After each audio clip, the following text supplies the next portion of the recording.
பக்திக்குள்ள காரியங்கள் எல்லாம் வேத வசனத்துக்கு உட்பட்டு. கிறிஸ்துமஸுக்கு நான் 4 பேருக்கு சேலை கொடுக்குறேன்னு ஒரு கேமராவையும் ஒரு இந்த பக்கம் 2 கேமராவையும் வச்சு கிளிக் கிளிக் கிளிக்னு அடிச்சு ஊரெல்லாம் ஃபிளாஷ் பண்ணா ஆண்டவர் அதை விரும்பவே இல்லை. கேட்டால் என்ன சொல்லலாம், ஊழியம் ரொம்ப பெருசாகிடுச்சுன்னு. ஊழியம் தான் பெருசாச்சு, இயேசு சின்னதாகிட்டே வர்றார். அதனால நான் இதை குறித்து ரொம்ப அழுத்தினேன். நம்ம சபையில் அப்படிப்பட்ட வேதபாரக பரிசேய கூட்டம் ரொம்ப இல்லைன்னு நினைக்கிறதுனால நான் அதை கொஞ்சம் அப்படி போகிறேன். அது தான தர்மம் எப்பயும் வெளியரங்கமாக்கப்படக்கூடாது. தான தர்மங்கள் கொடுக்கறது தெரியாமலே கொடுக்கணும்.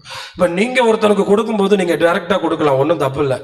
அதனால ஒரு தப்பு இல்லை. அது ஆண்டவர் உங்கள் இருதயத்தை பார்க்குறாரு, நீங்கள் கொடுக்குறீங்க. அது 4 பேருக்கு தெரியணும்னு நினைக்கும் போது பரலோகத்தில் பலன் வராது. அதை புரிஞ்சுக்கிட்டீங்களா?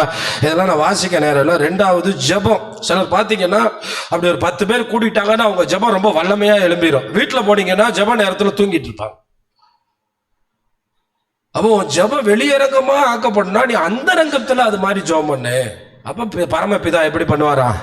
ஆமாம், நான் ரொம்ப ஜெபிக்கிறேன், பெரிய ஆள் போல் அப்படி கையை காலை அசைக்கிறது வாழ்க்கை. அப்போ அந்த வெளி காரியத்துக்காக நான் நீதிமான், நான் நல்லவன், நான் பெரிய ஆளு, இப்படிப்பட்ட ஜெபங்கள் தேவன் விரும்ப மாட்டார், தேவன் அங்கீகரிக்க மாட்டார். புரிஞ்சுக்கிட்டீங்களா? அப்போ தான தர்மம் பண்ணுங்க. நீங்கள் ஒரு ட்ரெஸ் எடுக்கும்போது ஒரு ஏழைக்கு ட்ரெஸ் எடுங்க, யாருக்கு தெரியாமல் கொடுத்துருங்க. சத்தம் ராமேன் சொல்லுங்களேன். யாருக்கு தெரியாமல் கொடுத்துருங்க. யாருக்கு தெரிய வேணாம். யாருக்கு தெரியணும்? அப்பாவுக்கு தெரியாத ரகசியமே இல்லை. அது உங்கள் சந்ததிக்கு ஆசீர்வாதமாகும், அது உங்கள் தலைமுறைக்கு ஆசீர்வாதமாகும். உங்கள் பிள்ளைகளை ஆண்டவர் கைவிட மாட்டார்.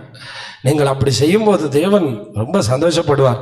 அதுக்கான பலன் உங்களுக்கு வரும். அடுத்தது உபவாசம். நான் இன்னைக்கு உபவாசம் நம்ம சபையில் இப்போ உபவாசங்களே இல்லை.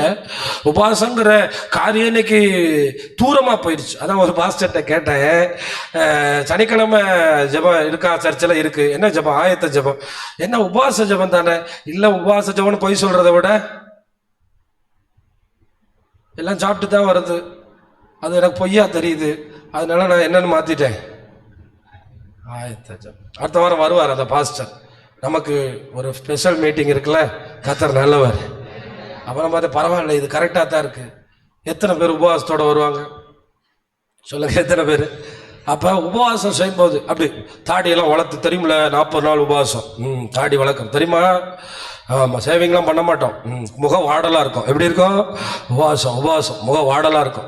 அப்படி ஊரெல்லாம் உபவாசம்னு பரப்புறது. இவங்களும் ஆண்டவர் சொல்கிறாரு, இவங்களும் பலனை தீர்ந்துட்டார். 4வது ஊழியம். ஆமாம், அப்போ நம்ம செய்கிற பக்தி வேதத்துக்கு உட்பட்டு இருக்கணும். இந்த ஊழியம் செய்கிறது நிறைய பாஸ்டர்களை பார்த்தீங்களா, எப்பயும் பேய் விரட்டுவாங்க, பேய் ஓடும். ஆனால் ஆண்டவர் சொல்கிறார், அதில் வந்து நல்லா தெரிஞ்சுக்கிறங்க, தேவ சித்தத்தின்படி செய்யாமல் ஊழியம் செய்கிறவங்களும் பேய் துரத்த முடியும், அற்புதம் செய்ய முடியும். எழுதி வச்சுட்டு போங்க. மிராக்கில் பயங்கரமாக பண்ணுவாங்க. ஆனால் இயேசுநாதர் முடிவில் சொல்லுவார், உன்னை நான் அறியேன். அப்போ ஒரு ஊழியம் செய்யணும்னு விரும்புகிற யாராவது இருந்தா எங்கே செய்யணும், ஏன் செய்யணும், நீ என்னுடைய நோக்கம் என்ன? ஆமாம், நல்லா செஞ்சேன், நான் வந்து நின்றாலே பேய் அப்படியே டக்குன்னு ஓடும். அதனால கனிகள் இல்லாத வரங்கள் குப்பை தொட்டியில் இருக்கிற குப்பை போன்றது. ஆமாம், நிறைய பேர் இன்னைக்கு திடீர்னு ஃபேமஸான ஆட்கள்லாம் வருவாங்க. கர்த்தர் என்ன சொல்ல போறாருங்கிறது தான் மத்தேயு 5, 6, 7 அவங்கள தான் இன்னைக்கு இவங்களுக்கு அப்படியே பிடிக்குது நிறைய பேருக்கு. ஆனால் கர்த்தருடைய நெருப்பெல்லாம் வரங்களினால் எனக்கு அது நடுக்கத்தை உண்டாக்குச்சு. அப்போ அவங்களால பேய் துரத்த முடிஞ்சிருக்கு, அவங்களால அற்புதம் செய்ய முடிஞ்சிச்சு. அவங்களும் அதைத்தான் சொல்றாங்க நியாய தீர்ப்பில். ஆண்டவர் பதிலாக சொல்றாரு, நான் உங்களை அறிய தெரியாது. யார் நீ? அற்புதம்லாம் செஞ்சப்ப இந்த அற்புதம் எங்க இருந்து வருது? இந்த பேய் எப்படி துரத்துது? கவனமாருங்க. அதனால உங்களுடைய பக்தி வேதத்தின் அடிப்படையினால பக்தியா இருக்கணும். அதான் யாக்கோபு எழுதும்போது சொல்றாரு, உலகத்தினால சிகரெட்னால கரைப்பற்றாத, போதை வஸ்துக்களால் கரைப்பற்றாது, உலகத்தால் கரைப்படாமல், பொருள் ஆசையினால் கரைப்பற்றாதீங்க.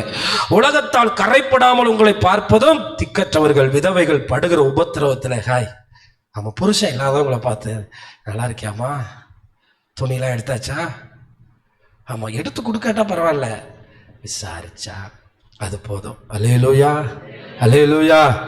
கவனிக்கிறீங்களா?